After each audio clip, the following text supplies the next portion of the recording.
excited that we've been able to win some elections yesterday, get some good nominees. I know we've got a number of people here, and I'd like to recognize them. I think we have my friend Bill Posey. Is Bill here? Congressman Posey from the Space Coast.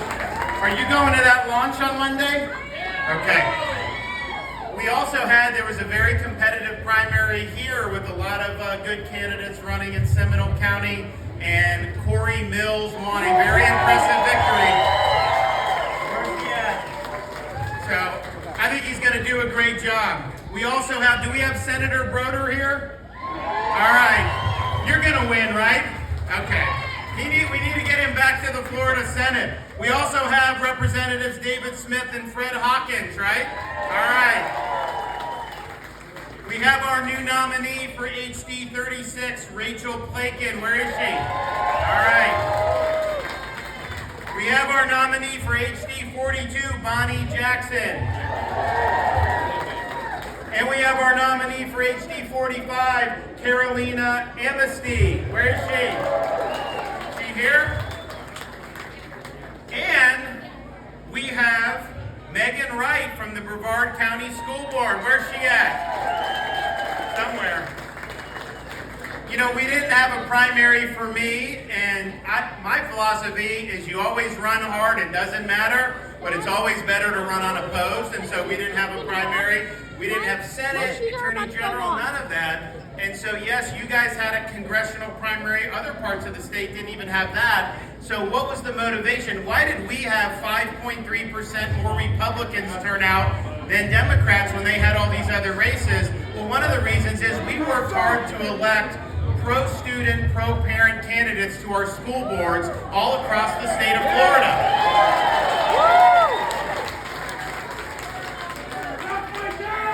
We were able to take school boards that had leftist majorities, basically subservient to the union, people that wanted to mask your kids, people that want to indoctrinate your kids, and we were able to replace them all across the state, Miami-Dade, Sarasota, Duval County.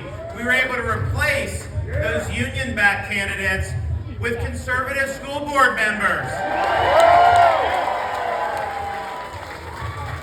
And so I was happy to help out in those races, and we have some that only went to a runoff. So we got to make sure we get those over the finish line in November. But we can do everything that we say at the state level. It's important. But if you have people at the local level that are trying to frustrate good reforms, it makes it much more difficult. So we're really moving these school boards to be accurate reflections of their community. You shouldn't have a red county with a dark blue school board. That doesn't make any sense. One of the things I'm proud of that since I became governor, and when you elect people, you don't know always what you're going to get. Most people that run for office, they tell you all these great things, they get in there, and they don't follow through on what they said. Well, I can tell you, since I've been governor, everything I said I would do, we have done.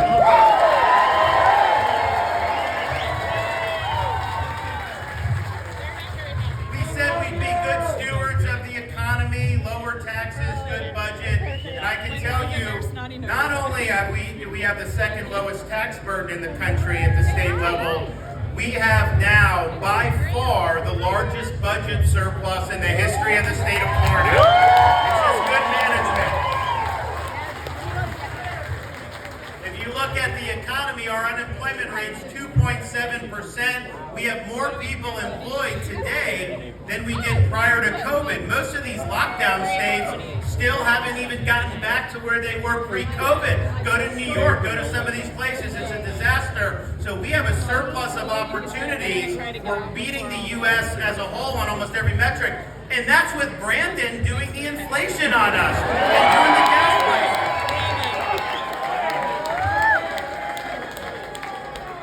I said that when I ran for office that we would not allow Florida to be a sanctuary state, and that we would,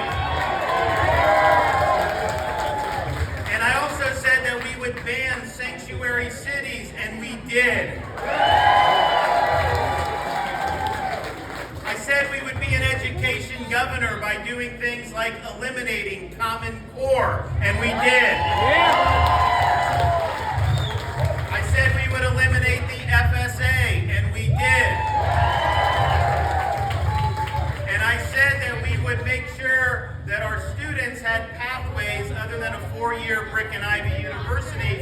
making Florida a leader in workforce education, and we did.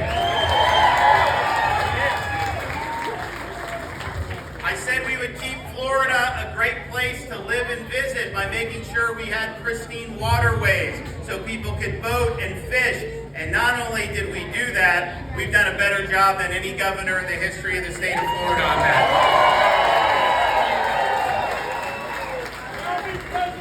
I said we would make sure that Florida had good, efficient elections, and we have done that. Not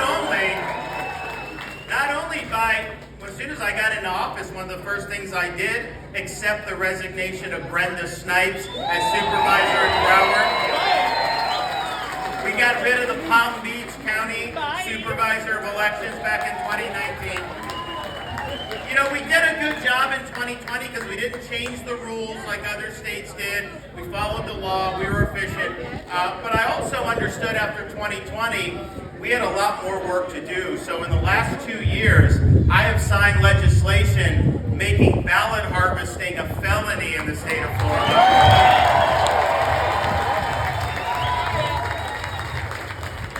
We have banned sucker bucks in the state of Florida. And we just got started for the first time. I don't know that any other state has done this.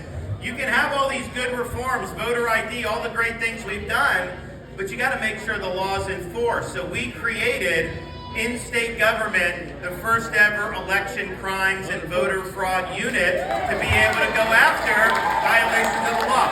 So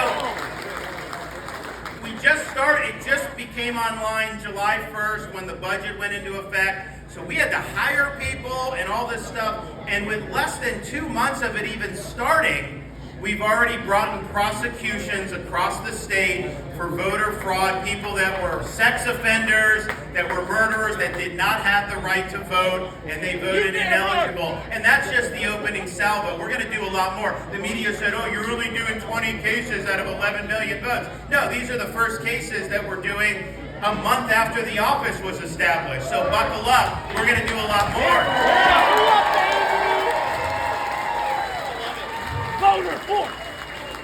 And at the end of the day, you remember 4 years ago when I was running, and I was running against a guy that would have taken Florida in a much different direction. Backed by people like George Soros and other big financiers on the left, and really committed to doing a left-wing agenda. But when people would ask me, what's the thing that separates you from your opponent? I could have said, you know, he's on the left, I'm on the right, but that's not what I would tell people. I'd say the thing that separates him from me is that he's a politician, I am a leader.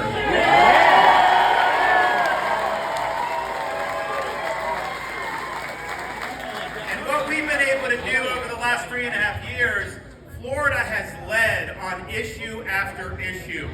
We were the ones that stood on the wall more than any other state to say, we are not going to be locking people down, we're going to be lifting people up. We're going to protect people's jobs, we're going to protect people's businesses. We're going to make sure that every single kid has a right to be in school in person 5 days a week. The left opposed us on every one of those things. They wanted us locked down for months and months, even into 2021. They were saying they would lock down. They opposed us on getting kids back in school. They wanted to do like California and Chicago and keep them locked out for a year plus. Now you have people like Fauci saying,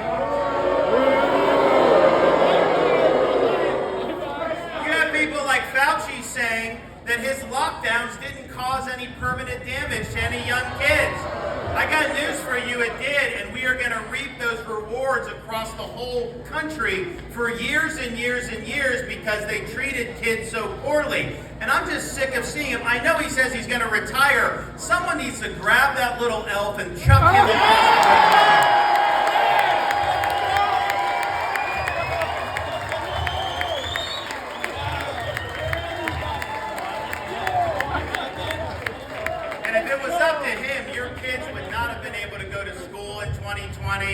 Some of you would have lost your businesses or your jobs, and so we made sure to choose freedom over Fauciism. We were not going to let this state descend into some type of Faucian dystopia. Not on my watch. That was not going to happen.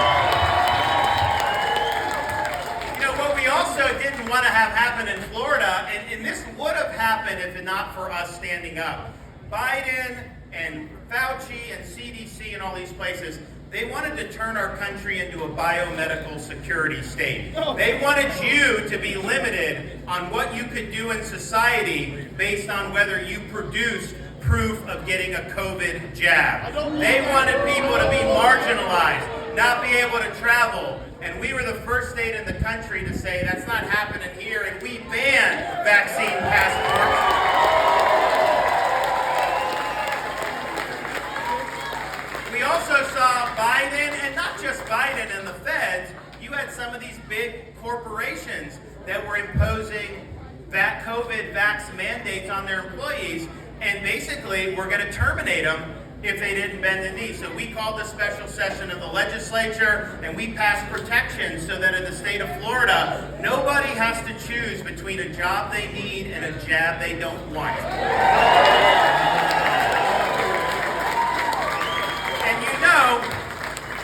Let's just be honest, if the other side gets in Florida, they are going to impose mandates on vax. They are going to make you get boosters and do all that, and as long as I'm here, that's your choice. That's not the government's choice. And because we did all that stuff, if you look at 2021, we set a record for domestic tourism to the state of Florida. Our hospitality industry, our restaurants, they've never done better. You know, I go to talk to these people on the beach that have restaurants in different parts of the state. It's hard for them to get some of their servers to want to be the general manager because they make way more in tips as being a server. They're making six figures by doing that. That would not have happened if we didn't make sure to lift people up and save people's jobs. You also saw, and this is unbelievable, actually it makes sense, international tourism to Florida in 2021 into the U.S. as a whole. All the international tourism to America in 2021, out of that, 45% was to the state of Florida. Because people aren't going to go travel internationally, go through the hassle of being in customs and all this other stuff, to then get hit up and demand to show medical papers, test all the time, and do all this. They knew if they came to Florida, they could have a free society, and they can make their own decisions. And that's why we've led the nation in that as well. So we're proud of that. We're also proud of the fact that, you know, we stood up for the rule of law during COVID and people's rights, but we've also stood up for law and order in our communities. We were not going to let riots cause our cities to burn down in the state of Florida. We passed legislation preventing local governments from defunding law enforcement. We signed legislation to say that anybody that deigns to riot or to loot or to engage in mob violence, that if you do that in the state of Florida, you're getting treated like they treat you in Portland, where they take your mugshot, slap you on the wrist, put you right back on the street. No, in the state of Florida, if you do those things, you're not getting a slap on the wrist, you're getting the inside of a jail cell. And you see what's happened all across the country. And here's the thing, this is not an aberration. Leftist politicians and the policies they pursue leads to more crime.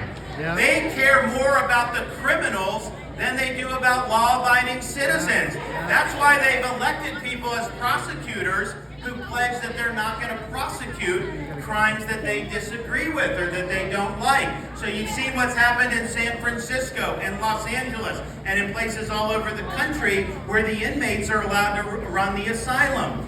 And that's not happening here in the state of Florida. In fact, I had my office make sure that all of our state attorneys were following the law. And so they reviewed everybody, and guess what?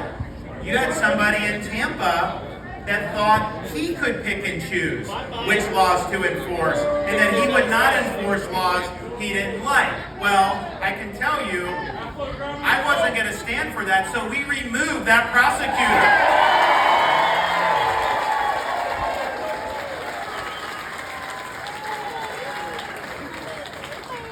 We've also stood up against Biden's border crisis. And if you look at what's going on, that's an intentional policy to open the border, and you have massive amounts of illegal immigration coming across, massive amounts of fentanyl coming across, sex trafficking, human trafficking. It's an unmitigated disaster, and they want to do that when the consequences of that are on people they don't like.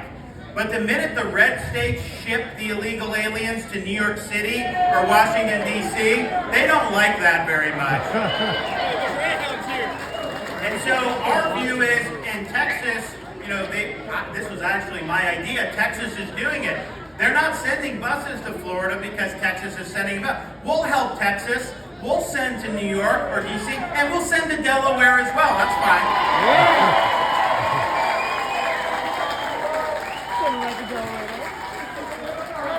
But if you look now in our country, the number one cause of death for people 18 to 45 is overdose from fentanyl. And that would not be happening if we had control over our border and didn't let the drug cartels shove all this into our country. Yeah. So I think what Biden is doing is he's doing a policy intentionally that he knows is going to lead to more Americans being killed. That's a disgrace. And I can tell you, and we're going to work hard for these congressmen and the senators and all that stuff, but if Republicans get majorities, they better use it to hold Biden accountable. Yeah. We're proud of what happened with the school boards. This is really the first time Republicans really engaged in this. It's usually the unions would dominate and the left would dominate. So we're proud of that. And I think one of the reasons we've been able to get traction is because we've taken a very strong stand in Florida that our school system is, the purpose of it is to educate kids, not to indoctrinate kids. We want to make sure that our schools are focusing on core academic subjects, teaching kids to read, write, add, and subtract, not get into these other things like trying to tell a 6-year-old boy that he really may be a girl. That is wrong. We're not going to allow that to happen. And that's one of the reasons why we banned critical race theory in our K-12 schools. We're not going to teach our kids to hate our country or to hate each other. We're going to teach them that every individual counts. We're going to treat everybody with respect. But we are going to judge you based on the content of your character, not the color of your skin.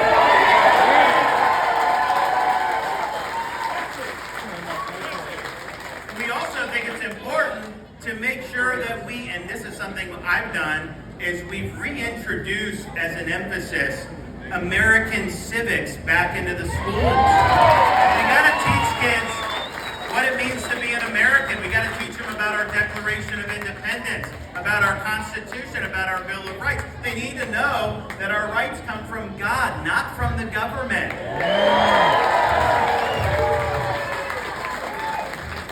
And we also have done things to help with that by requiring study of other types of systems. So I've signed legislation establishing November 7th as Victims of Communism Remembrance Day in the state of Florida.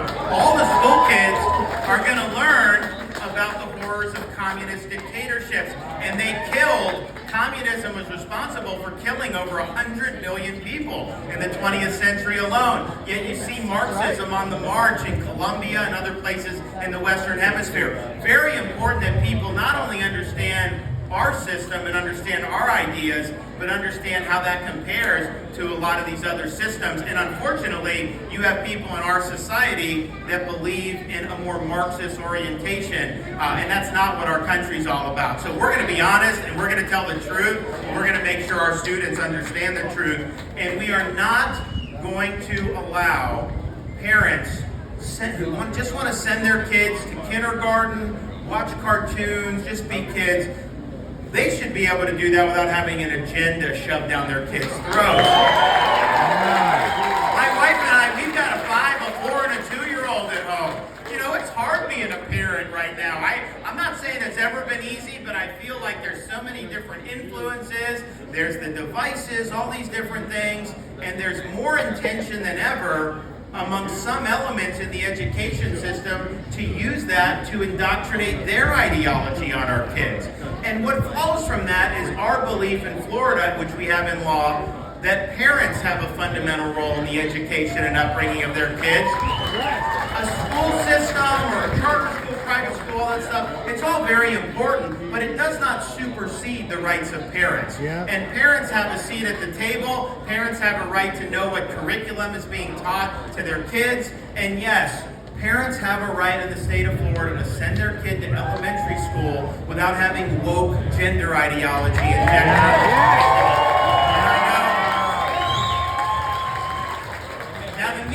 Says that that's controversial, but really it's not controversial with parents. It's not controversial with most Floridians and even most Americans. Just because they want to have that happen doesn't mean it's controversial. But I'll tell you this, I don't care what the media thinks about it, and I certainly don't care what a woke corporation based in Burbank, California thinks about it.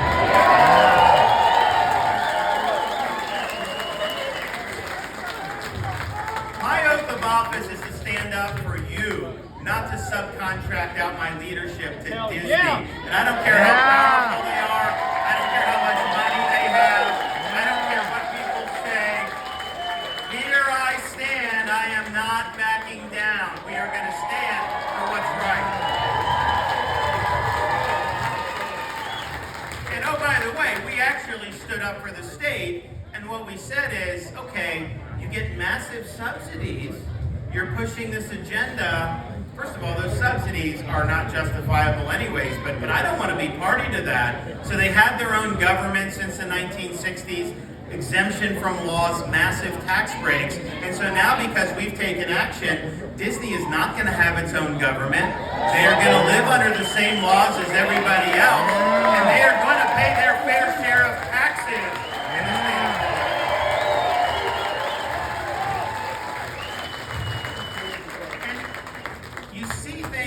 Like doing this with these young kids. And honestly, if we were here 10 years ago, no one would even be thinking about doing that. If we were here 10 years ago, nobody would think it was possible that you would have someone swim on the men's college swimming team for 3 years and then switch to the women's team and, quote, win the national championship. We wouldn't have thought that that was possible. I'll tell you though, we did something about it in Florida. I signed legislation protecting women's sports here.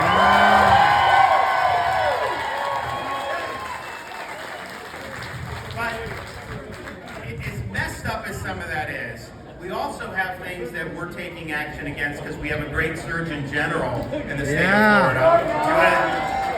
You talk to Joe Latipo, compare him to Fauci and see how much better he is than Fauci.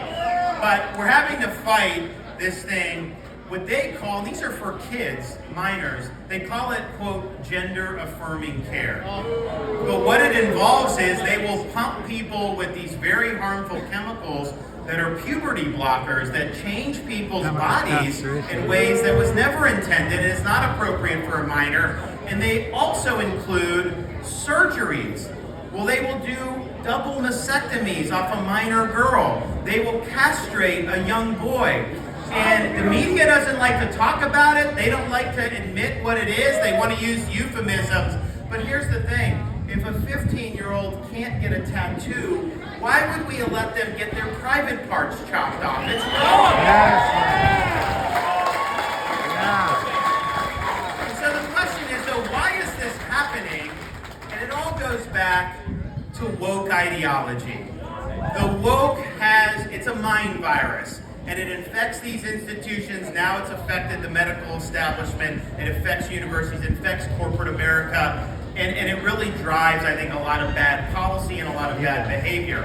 And so in the state of Florida, our stand is very simple. We are not going to let a woke agenda run roughshod over this state. We are going to fight the woke in the corporate boardrooms. We are going to fight the woke in government agencies. And we are going to fight the woke in our schools. We will never, ever surrender to woke ideology. Our state is the state where woke goes to die.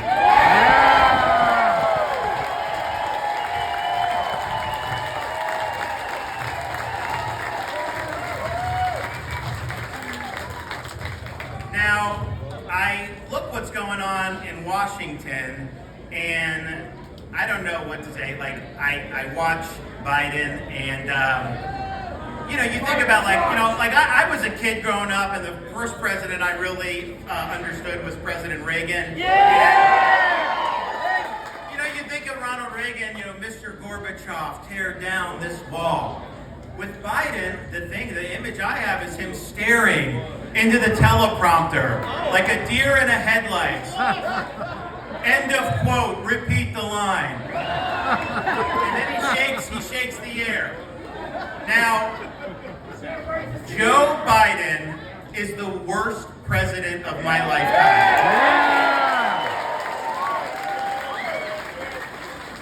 Now, there are some folks in our state running for office who claim that Joe Biden is the best president of their lifetime. There are some folks who claim that he's, quote, an exceptional president.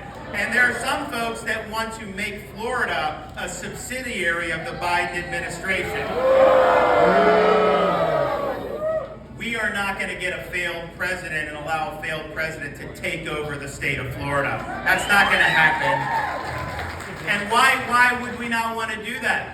He came into office and he spent trillions of dollars that we didn't have, sparking one of the worst inflations we've had in modern American history and the worst inflation we've had in 40 years. And he did it after being warned, not just by people like me. Obviously, he's not going to listen to anything I said. He was warned by economists who work for people like Bill Clinton and Obama. Even they were saying, if you do this, you are going to fuel massive inflation. And so here we are, and that is eating into the family budgets of people all over this state and all over this country. It's made life more difficult for people because of his recklessness. He also declared war on American energy as soon as he came into office. What has that done? And we've had some of the highest energy prices that we've had in my lifetime, and it's likely to go up again. I mean, they're bragging that gas is down from a record high. It's still much higher than when he came into office. And if you look at what's happening, he is kneecapping our own production.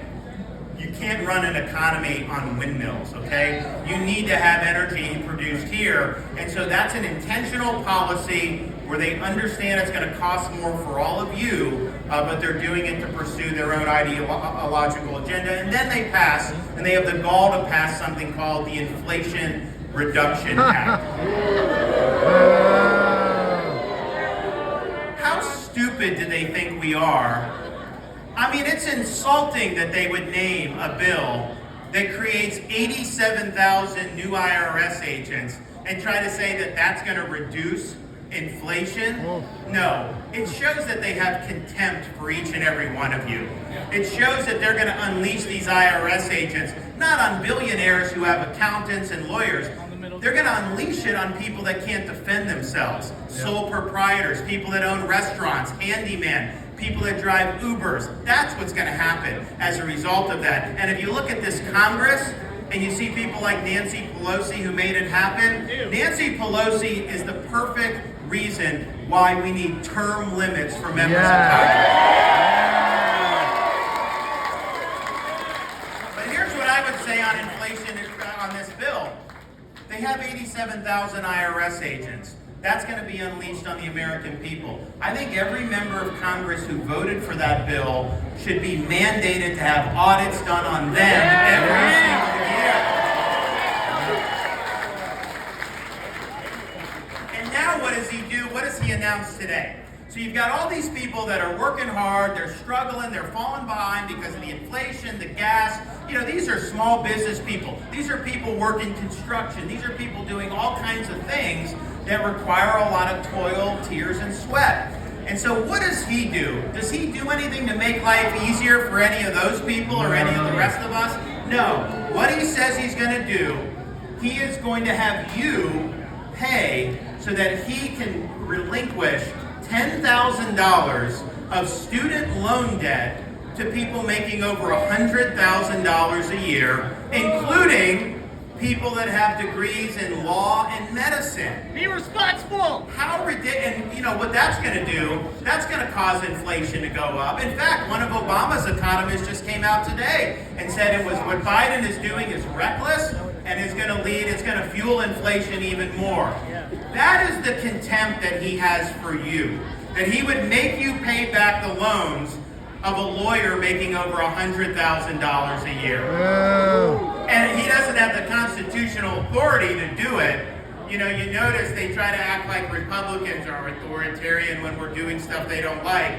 Where does he get the authority to just cancel people's debts? And I'll tell you, this may even be something that could benefit me, but it's wrong. In fact, I think I'm going to pay my own debts, okay? I made the decision to take it out, and I'll pay it back. Turn in your Viper! Now, you look at student loans, you look at this. This is a president that claimed he was going to unite the country. And he's been very, very divisive in terms of dividing people against each other, harming people with his policies. And I think what we've done in Florida is we've united people around the cause of freedom. Woo!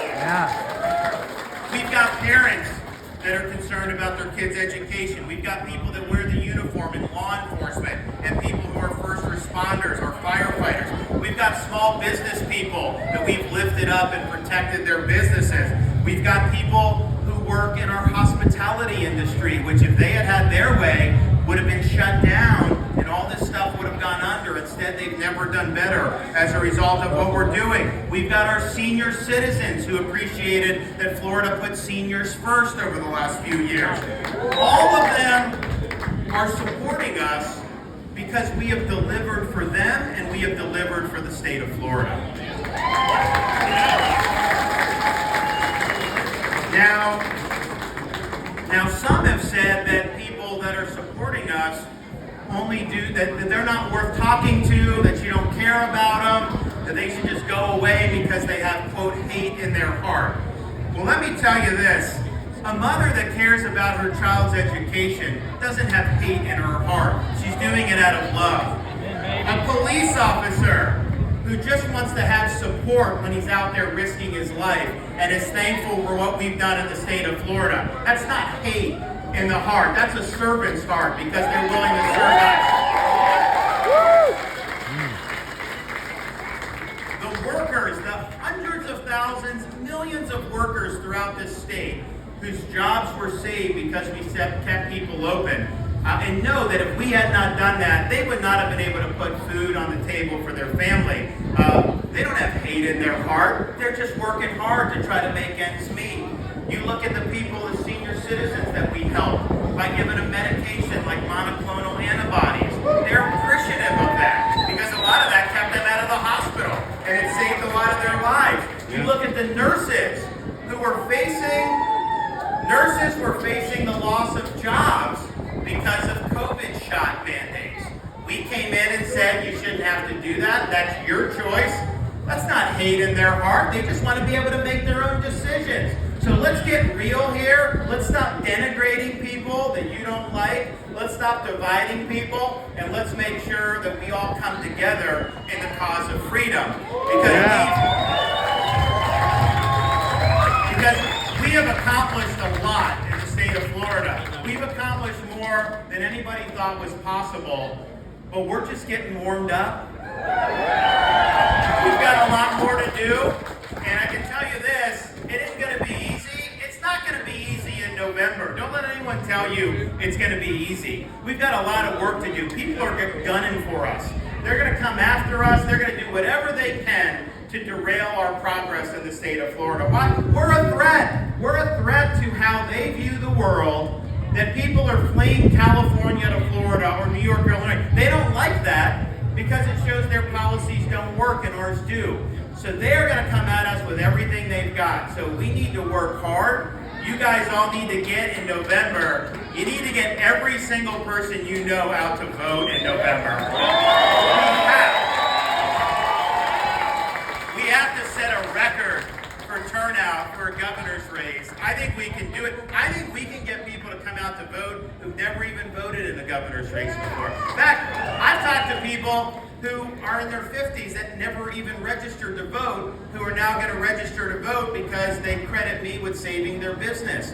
So we have an opportunity to build a huge coalition and have a really monster victory. It's not just about me, it's about all these other candidates, all the way down to school board, and it's about keeping the state free for a generation to come.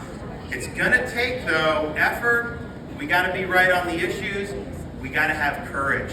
You're gonna face fire, they're gonna come at you, they're gonna sling arrows at you, but I can tell you this, I'm not backing down. I'm ready for a fight. We're walking that line.